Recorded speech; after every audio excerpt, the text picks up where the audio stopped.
I received, I think, one of the better questions for the recent past over the weekend, and the question was, why do these Mag 7 stocks keep getting larger? And it is actually a really good question because it's not necessarily based on how good these companies are, but it has a lot to do with the passive inflows of the market. In order to understand that, we need to have a look at a couple of things here. First of all, we need to be aware of the market capitalization weighting. We've talked about this a lot, so this should not be anything new to regular listeners. This here is the breakdown of the S&P 500 in terms of the indices, the indexes makeup of the sectors. And you, again, very commonly know the IT sector, technology, is about 31%. Communication services, which is tech as well, is about 9.5%. So you can see the S&P is probably about 40, probably more like 45 to 50% tech if you look at other sectors as well that include tech. Now, that's one part. The thing is, as flows come into the market and funds have to allocate money to the passive investing ETF sort of trends we have going on right now, they have to add even more money, right? A disproportionately larger amount of money into these large stocks. And where do these flows come from? Well, to give you a simple example, let's say a 401k, right? Let's say you have a 401k at a company and it has to invest every month new money into the market.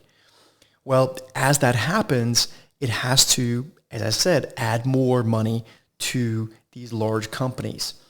And so if you look at this here, there's just three lines. The S&P 500 is the candlestick chart, and then we have NVIDIA in orange, and I added Microsoft as well, just to give you an idea. And you can see they're all trending together, but you can also see that the S&P is going higher because it's getting lifted by that disproportionate allocation that's happening, disproportionately large allocation that has to come into those stocks, Microsoft, NVIDIA, and a whole, obviously, plenty of others, right? So it's not so much, so when someone tells me that NVIDIA is going up every day because it's such an amazing company, and I have no qualms with the fact that it's a good company at all, we need to understand that flows have a lot to do with this. This, however, can reverse, right? And irrespective of fundamentals, this kind of stuff can change, which is exactly why I think so many people that are active in these names actually tend to do worse than people who are just investing in them for the longer term.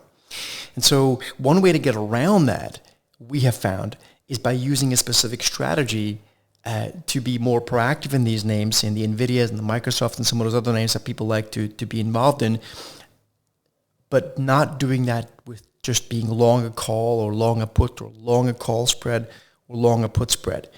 There's a way we can do this, and we can even finance these trades, and it allows us to sidestep a lot of the noise, the news. These stocks tend to be very newsy and noisy, and I'm going to show you exactly how that works this week. It's what we call an option strategy for both income and growth. We'd love to show you exactly how that works. As always, you can sign up for that down below or on the next screen.